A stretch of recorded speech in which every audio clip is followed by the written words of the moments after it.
आपण पाहत आहात लोकशाही महाराष्ट्र न्यूज। भाजपा आमदार श्री गोपीचंद पडळकर यांचे विकास कामासंदर्भात जत शहरात ठिकठिकाणी लावलेले पोस्टर्स अज्ञातानं फाडल्यानं त्यांच्यावर कडक कारवाई करावी यासाठी भाजपा जत यांच्या वतीनं विजापूर गुहागर राष्ट्रीय महामार्गावरील महाराणा प्रताप चौकात अचानक रास्ता रोको आंदोलन केल्यानं या मार्गावरील वाहतूक अर्धा तास ठप्प झाली होती। याबाबत सविस्तर माहिती अशी की जत शहरासह तालुक्यात नगर परिषदेसह जिल्हा परिषद व पंचायत समिती निवडणुकीचे वारे वाहू लागले आहेत।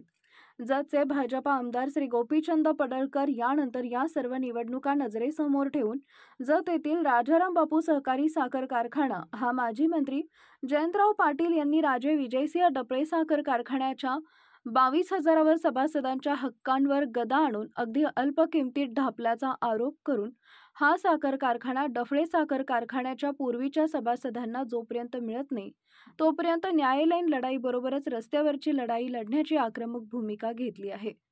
तसेच जत साखर कारखान्याचे धुराडे न पेटू देण्याचा व कारखाना सुरू झाल्यास तीव्र आंदोलन करण्याचा इशारा दिला होता। त्यानंतर भाजपाच्या बिळूर येथील पदाधिकारी व कार्यकर्ता बैठकीत जत साखर कारखान्याच्या प्रश्नावरून कारखाना सभासदांचा होण्यासाठी सर्वांनी आपल्या लढाईत सामील व्हावं असं आवाहनही आमदार पडळकर यांनी आपल्या कार्यकर्त्यांना केले होते। त्यानंतर एकाच रात्रीत राजाराम बापू साखर कारखान्याच्या मुख्य प्रवेशद्वारावर असलेल्या कमानीवर अज्ञातांनी राजाराम बापू साखर कारखान्याच्या ठिकाणी राजे विजयसिंह डफळे साखर कारखाना असं डिजिटल लावून त्यावर महापुरुषांचा फोटो लावले होते। याबाबत राजाराम बापू कारखाना प्रशासनाने या कृत्याबद्दल अज्ञाताविरोधात जत पोलिसात तक्रार दाखल करून पोलिसांच्या उपस्थितीत कारखान्याचे नाव बदलल्याचे डिजिटल काढले होते। माजी मंत्री जयंतराव पाटील व भाजपा आमदार गोपीचंद यांच्यातील वादामुळे तालुक्यातील राजकारणाला वेगळंच वळण लागलंय।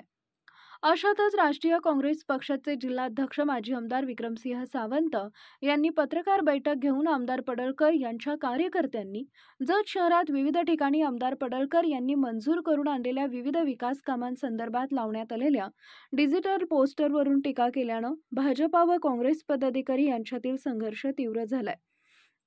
त्यातच भाजपा आमदार गोपीचंद पडळकर यांच्या कार्यकर्त्यांनी जत शहरातील विविध ठिकाणी विकासाची माहिती म्हणून लावलेले डिजिटल पोस्टर अज्ञातांनी फाडल्यानं भाजपा कार्यकर्ते संतप्त होऊन ज्यांनी हे कृत्य केले त्याला त्वरित अटक करावी व त्याच्यावर कडक कारवाई करावी या मागणीसाठी विजापूर गुहागर राष्ट्रीय महामार्गावरील महाराणा प्रताप चौकात जवळपास अर्धा तास रास्ता रोको आंदोलन केले। अचानक केलेल्या या आंदोलनामुळे विजापूर गुहागर राष्ट्रीय महामार्गावरील जत शहरातील महाराणा प्रताप चौक ते बनाळी कॉर्नर पेठेतील हनुमान मंदिर मंगळवार पेठ लोखंडी पूल वाचनालय चौक ते गंधर्व चौक या मार्गावर मोठ्या प्रमाणात वाहनांच्या लांबच लांब रांगा लागल्यानं मोठी वाहतूक कोंडी झाल्यानं नागरिकांचे मोठे हाल झाले। या रास्ता रोकोमध्ये भाजपाचे शहर अध्यक्ष अण्णा भिसे, माजी जिल्हा परिषद सदस्य सरदार पाटील, भाजपाचे नगराध्यक्षपदाचे भावी उमेदवार विक्रम ताड, परशुराम मोरे, अतुल मोरे, संतोष मोटे, गौतम ऐवळे, किरण शिंदे, गोपाल पात्रूट, माजी नगरसेवक प्रमोद हिरवे आदींसह कार्यकर्ते मोठ्या संख्येनं सहभागी झाले होते।